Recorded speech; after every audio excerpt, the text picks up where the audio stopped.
SC ST BC minority అగ్రవర్ణాల్లో ఉండే పేద పిల్లలు చదువుకోవాలని చెప్పి ఆనాడు అప్పటి కాంగ్రెస్ ప్రభుత్వం రాజశేఖర రెడ్డి గారు స్కీమ్ పెడితే ఇప్పుడు వచ్చిన రేవంత్ రెడ్డి దాన్ని తుంగలో దొక్కుతున్నాడు.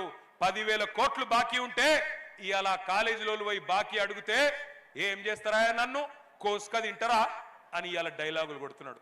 డైలాగులు కొట్టుడే కాదు, కాలేజీలను బ్లాక్ మెయిల్ చేస్తున్నాడు. విజిలెన్స్ దాడులు చేపిస్తా నీ మీద, కాలేజీల మీద విజిలెన్స్ దాడులు చేపిస్తా, కాలేజీలు మూపిస్తా అని ఇవాళ బెదిరిస్తా ఉన్నాడు రేవంత్ రెడ్డి. 5 లక్షల భరోసా కార్డు ఎక్కడో పోయింది. కాలేజీలకు భరోసా లేదు, విద్యార్థులకు భరోసా లేదు, వాళ్ళ భవిష్యత్తుకు భరోసా లేదు. లక్షలాది మంది తల్లిదండ్రులకు ఇలా కంటి నిండా నిద్రలేని పరిస్థితి తెచ్చిండు రేవంత్ రెడ్డి. ఒక్కసారి ఆలోచించమని కోరుతున్నా. లక్షలాది మంది పిల్లలకు ఫీజు కట్టనోడు జూబ్లీహిల్స్ అభివృద్ధి చేస్తారంటే నమ్ముదామా? లక్షలాది మంది పిల్లలకు ఫీజు రీయింబర్స్మెంట్ ఇయ్యనోడు జూబ్లీహిల్స్ లో అభివృద్ధి చేస్తా ఓటేయండి అంటే నమ్ముదామా? నమ్ముదామా? అట్లాగే ఉద్యోగులకు చెప్పిండు కథలు. కొత్త పిఆర్సీ ఇస్తా, మీ డిఎల్ ఇస్తా, కేసీఆర్ ఇచ్చిన దానికంటే ఎక్కువ ఇస్తా అని ఉద్యోగులకు చెప్పిండు. ఇవాళ ఉద్యోగులందరికీ గత 2 ఏళ్లుగా వేధించక తింటున్నాడు.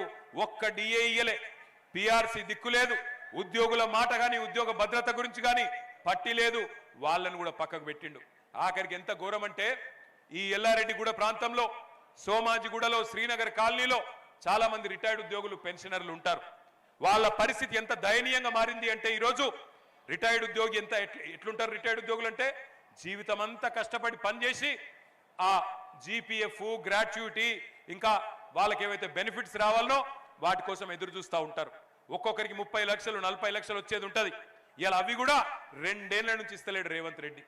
పిల్లల పెళ్లిళ్ళు చేయాలి, పిల్లలకు ఎడ్యుకేషన్ లోన్లు ఉంటే కట్టాలి, ఇంటి మీద ఈఎంఐలు ఉంటే కట్టాలి. పాపం ఎదురు చూస్తూ ఉన్నారు. 2 ఏళ్లకెళ్ళి చకోర పక్షి లెక్క చూస్తున్నారు. చూసి చూసి గుండెలాగిపోతున్నాయి ఇవాళ రిటైర్డ్ ఉద్యోగులై. కానీ రేవంత్ రెడ్డి మనసు కరుగుతలేదు. రిటైర్డ్ ఉద్యోగులకు కూడా నేను ఇయ్యపో అంటున్నాడు.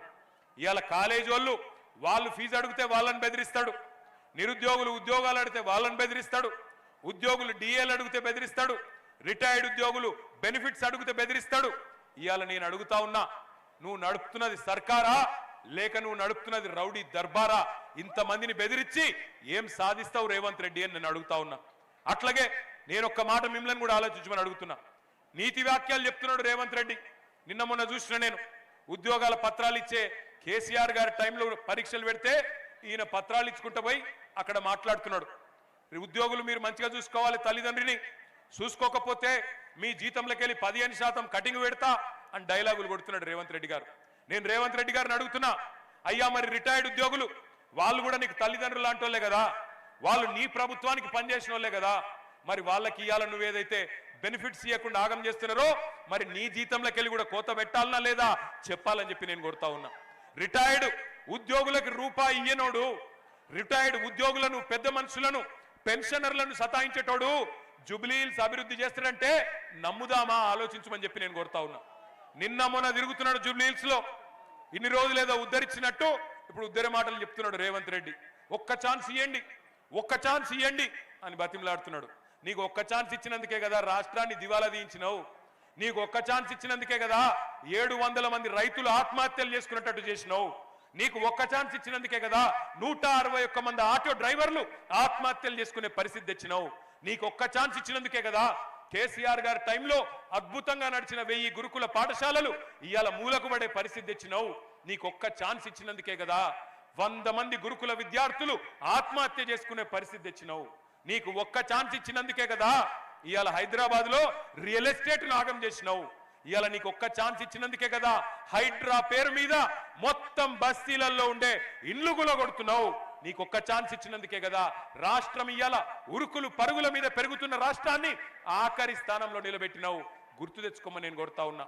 ఇందిరమ్మ రాజ్యం, ఇందిరమ్మ రాజ్యం, నా కోట్లేయండి, నా కోట్లేయండి అని చెప్పి, తులం బంగారం అని చెప్పి, నెలకు 2,500 అని చెప్పి, 4,000 పెన్షన్లు అని చెప్పి, వికలాంగులకు 6,000 పెన్షన్లు అని చెప్పి అందరినీ మోసం చేసి ఆఖరికి ఇందిరమ్మ రాజ్యం అంటే ఇండ్లు గులగొట్టుడే ఇందిరమ్మ రాజ్యం అన్నట్టు దుర్మార్గంగా వ్యవహరిస్తున్న మాట వాస్తవం కాదా?